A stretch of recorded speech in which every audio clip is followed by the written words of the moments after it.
Ladies and gentlemen, welcome in to my week number 9 Heisman ladder update where I talk about my Heisman frontrunners. We look at the odds, look at the best bets, best value plays for a potential Heisman winner as we try and crown someone here in 2021.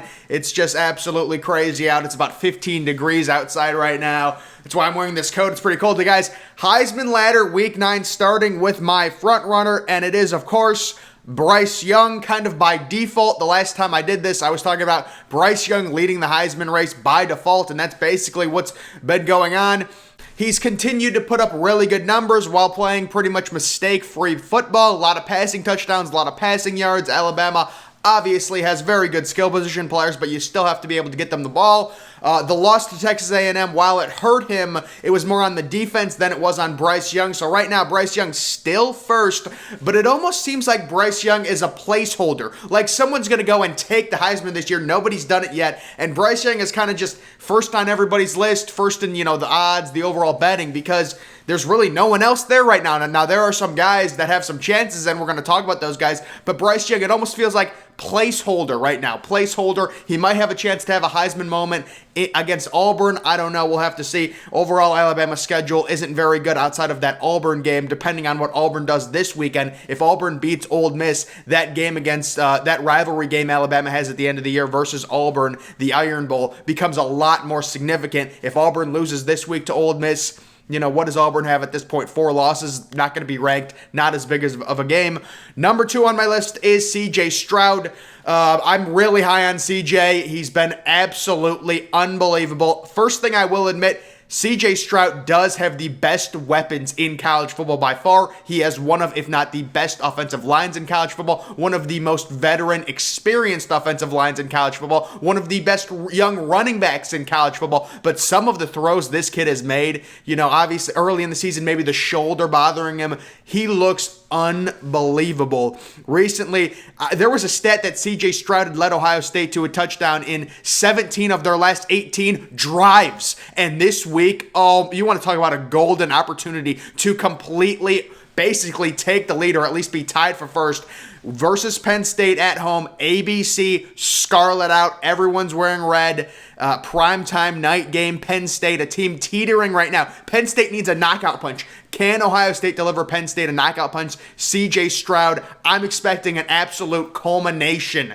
in this Saturday night game against Penn State where Ohio State just absolutely obliterates them. Stroud may have 5 touchdown passes in the first half. It's going to get really ugly. I'm expecting a 60 burger, and this is really going to catapult C.J. Stroud's Heisman campaign. Trevion Henderson is an interesting guy we're going to talk about in a little bit, but C.J. Stroud right now, second on my list, and he's got a real chance to move up that list. Moving to number 3, Kenny Pickett. To me, Kenny Pickett, I don't like doing this, but I will say I think he has basically a 0% chance to win. I would love to see somebody like Kenny Pickett who comes completely out of nowhere from a school like Pitt, kind of like Lamar Jackson with Louisville, not the type of school you think is going to produce a Heisman winner, but he just has a crazy year and he ends up winning the Heisman. He's going to need some huge games. While the game against Clemson was good, it's just like 2 touchdown passes. Like, we need a Heisman moment. I wanted Kenny Pickett to go out there and completely take over that football game and beat Clemson like 51-14. And I know Clemson has a really good defense. I'm not saying Kenny Pickett played bad, but if you're in a trail position when it comes to the Heisman race, the ACC, there's not many chances to really have that signature Heisman moment on a national stage. He played well. I have him at 3rd right now. He's had a great season passing the ball. That Pitt offense is one of the best offenses in college football, but right now he's sitting at number 3 on my list, and probably not a ton of upside to move up that list at all due to the weak ACC. Really no great matchups coming up for Kenny Pickett. Number 4 is Matt Corral. I mean, how many chances are we going to give this guy to give us a big game? And he just won't do it. I believe it's 3 straight weeks he's faced a bad SEC defense, and in his last 3 games, he has a grand total of 5 passing touchdowns. I understand the rushing yards, whatever, the rushing touchdowns. I'm not buying Matt Corral. They say cats have 9 lives. This dude has like 4,000 lives when it comes to the Heisman race. Like, he could go out there and throw 5 interceptions next week, and people would still be saying, oh, he's still in it. Can we cut it out with this guy? He's just not that good. I'm sorry, he's not that good. Sam Howell is going to be a better pro than Matt Corral. Not even close. Not even. My goodness. So he's number 4 right now because he's on everyone's list, so I have to kind of include him. And he does have a lot of rushing yards. He has only thrown 1 interception. That's very nice. But it's just like, you've got your Heisman chance at Alabama. Completely struck out. Completely struck out. I don't care if you don't throw any interceptions. Dude, go out and win the game against Alabama. It's not like Alabama is this juggernaut this year, especially their defense. You saw what Texas A&M's backup quarterback did to Alabama's defense. Alabama's defense, while good and while improving earlier this year, they weren't that unbelievable. So Matt Corral, he's 4th on my list. He's got another big game this week to prove that he should be in this Heisman race at Auburn. So he's got yet another chance. He's only had 7 chances. This is his 8th chance. We'll see if he can go out there and have a Heisman type performance. I'm really doubting it though. Number 5, TreVeyon Henderson, the Ohio State true freshman phenom running back. So with TreVeyon Henderson, it's really interesting. He has the touchdowns. He has the yards per carry efficiency, but he just doesn't have the overall yardage. He's not getting that usage rate, that high amount of carries, so the yards are not there. The overall yards, only around 700 rushing yards for TreVeyon Henderson, but I believe 14 total touchdowns. But it creates an interesting opportunity to where if he rattles off a few 200-yard games, gets his yardage up, he already has the touchdowns, sitting at 14 total touchdowns basically halfway through the season. It gets interesting, but it's going to be very tough for a true freshman to win the Heisman, as opposed to some of these other guys are redshirt freshmen. That is a big difference. TreVeyon Henderson not getting the usage. We'll see. I'm just really concerned he's just not going to get the overall carries this year. He's averaging like 8.5, maybe almost 9 yards per carry. The touchdowns, he's catching the ball out of the backfield, getting passing touchdowns, getting receiving touchdowns, but just the usage is not there for TreVeyon Henderson when it comes to actually winning the Heisman. Number 6 is Bijan Robinson, having a great year. Texas has 3 losses already. It's just not going to happen. He's not going to New York. He's not winning the Heisman. Next year when he's a junior is going to be a big year. I'm sure he's going to be one of the favorites depending on what Texas does. Team success does weigh into it. You can lose 2 games and win the Heisman still. You can't lose 3 games, and Texas has already lost 3 games. Bijan Robinson is out of the Heisman race. Number 7, it is Kenneth Walker, the third. Huge opportunity. Very tough opportunity, but a huge opportunity for Kenneth Walker for a potential Heisman moment this weekend at home. Huge rivalry game. Top 10 matchup. Very good defense. Michigan coming to town. We'll see what he can do against Michigan. I think Michigan is really going to limit him. But if he runs for 200 yards and 2 touchdowns, are you kidding me? He's shooting up the Heisman list, just like C.J. Stroud. Huge opportunity at home for Kenneth Walker in a top 10 matchup against a rival. Very interesting. He has the rushing numbers, maybe not the efficiency that TreVeyon Henderson has, but he's already near 1,000 rushing yards, and Michigan State has already had their bye week. So very interesting stuff there. Number 8, it is Caleb Williams. So the Caleb Williams hype really did die down recently due to that poor performance against Kansas. They did come back and win, of course, but Kansas is just a completely horrific, Power 5 team. One of, if not the worst Power 5 team. It's either them or Vanderbilt. They are that bad. They're extremely bad. So the fact that they were shut out in the first half is a really bad sign. Caleb Williams, another true freshman. Very tough for true freshmen to win the Heisman, especially Caleb Williams. Not going to have the overall counting stats with him, not starting the year. Obviously, Spencer Rattler starting and then getting benched. It was a really nice potential Heisman moment. Caleb Williams coming in to that, Texas-Oklahoma game and winning it for them. Really nice moment. But he really was just chucking the ball up and hoping his guys were catching it. I mean, a lot of those throws were just prayers. Not to say Caleb Williams isn't talented. He's absurdly talented. This is a former 5-star, top 10 overall recruit, number 1 quarterback prospect in the nation. Very talented, going to be very good. But for the Heisman this year, it's just not going to happen. The Kansas game really if he would have gone out there and thrown for 5 touchdowns in the first half against Kansas, while Kansas is bad, the hype would have kept picked up. It completely stopped. He had that play where he took the ball from Kennedy Brooks and got the first down. It actually was an illegal play. So, at least according to my understanding, I made this tweet about, fans talking about how this was a Heisman moment. There's no way that's a Heisman moment against the worst Power 5 team in college football. But apparently what Caleb Williams did was illegal. He took the ball from Kennedy Brooks. For it to be legal, Kennedy Brooks would have had to given it to him. Like, Kennedy Brooks was going back, getting taken down. He wasn't thinking about giving the ball to Caleb Williams. Caleb Williams saw that he was going to the ground, or saw that his forward progress was stopped, so he just grabbed the ball right out of Kennedy Brooks' hands. Of course, people were also saying, well, forward progress was stopped. That's the officials' discretion. The fact that they didn't blow the whistle would make it legal if Kennedy Brooks would have handed the ball to Caleb Williams. He did not hand him the ball. Caleb Williams took it from Kennedy Brooks. That's illegal. That is an illegal lateral, so that play shouldn't have even happened. Number 9, Brendan Armstrong. Just shouting out a few guys. Brendan Armstrong leading the nation in passing yards. How about Virginia? A passing team? That's amazing to see. Brendan Armstrong, the lefty, shout out.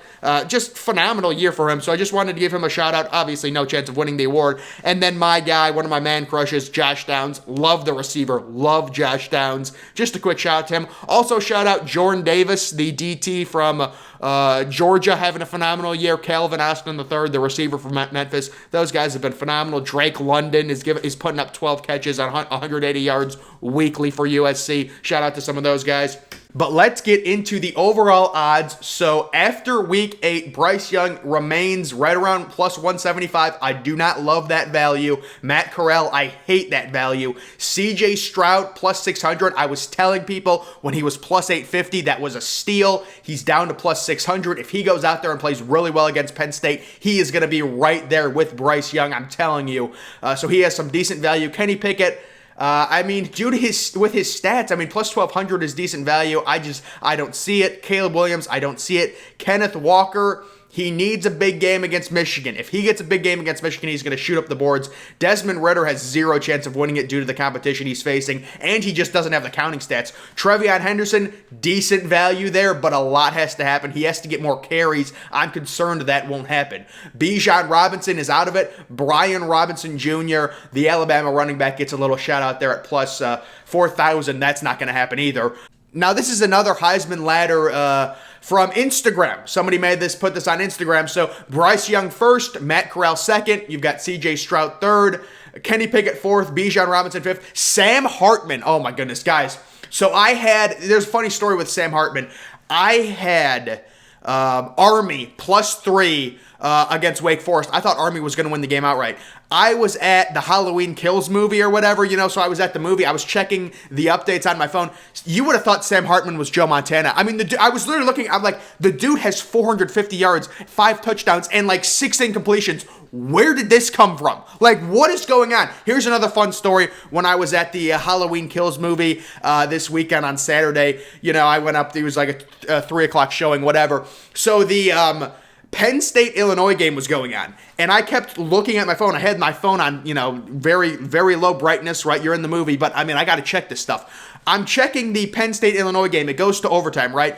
I had forgotten about the new overtime rule to where if it goes through 2 overtimes, then it just goes to sudden death 2-point conversions. I was looking at my phone. It said 8 overtime, the 8th overtime, and the game was tied at 18, and I was like, okay, that's a glitch. Are they counting every down as an overtime? That's an ESPN glitch in their app or something. There's no way we're on 8 overtimes and the score is only 18-18, but I had forgotten about the new rule to where it's sudden death and you just do 2-point conversions. So I'm sitting there, looking at my phone, crouched down, looking at my phone in the theater. Why is this game 8 overtimes, 18-18? How is Penn State possibly losing this game to Illinois, the worst team in the Big Ten? It was a crazy moment in the movie theaters. It was electric, ladies and gentlemen. I was like, what's going on? What is going on? But we've actually got some more odds. So you can see here, Bryce Young, I don't know what site this is, but these are just different sites. Bryce Young plus 160, so he even is a bigger favorite here with a probability of 38% chance. Matt Corral is second. CJ Stroud is third. So those are kind of the consensus top 3. I love Stroud's overall value there over Matt Corral. Kenny Pickett, fourth. There's Caleb Williams, no chance. Kenneth Walker needs a huge game against Michigan. Henderson, the usage is a struggle. And Desmond Ridder has no chance. At least I don't think he has any chance. Here's another just overall food for thought. Heisman Trophy odds following week 8. Bryce Young plus 150. So Bryce Young, the clear the clear favorite right now. Not the overwhelming favorite, but definitely a clear favorite. And it's almost, I'm thinking, is Bryce Young a placeholder, or are any of these guys actually going to have a Heisman performance to actually go ahead of Bryce Young? It'll be interesting. There you can see those overall odds. Nothing jumps out at me. I think definitely a quarterback is going to win this award this year. It's just so tough. Like, Chase Young is the one guy back in 2019 who did have a legitimate chance. It felt like the media was dying to give it to a defensive player, and then he got suspended for 2 games. He was, I don't know how many sacks he had, but he had like a 4-sack performance against Penn State, and then it was crazy. But this is another crazy thing to look at. These are the preseason Heisman odds. Rattler and Uiagalelei both. It's crazy, man. They were 1 and 2, and I wouldn't have argued. Preseason. It's crazy. When it comes to Uiagalelei and that Clemson offense, I just think that offense is broken. You put any quarterback in that offense, and it's going to be a struggle. Now, Uiagalelei, I hope I'm pronouncing it right, but he struggled, no doubt, but that Clemson offense is broken. It's just broken. You can tell it's broken. There's Sam Howell on there, JT Daniels. I was never high on picking JT Daniels. Georgia's always a team that's going to be driven by their defense. But guys, that is going to do it for my Week 9 edition, my Heisman ladder, week number 9. Huge games this week, huge games upcoming. The Heisman Trophy still up for grabs. Best overall value right now, C.J. Stroud. Best overall value is him, at least according to me, when it comes to betting. Bryce Young, is he a placeholder? Is he going to actually win the thing? He's been the leader in the clubhouse since really his Week 1 performance in that neutral site game against Miami. We'll have to see what ends up happening, guys, but make sure you follow me on Twitter. Link to that's always in the description. I'm, of course, the Depressed Ginger. Thank you for watching.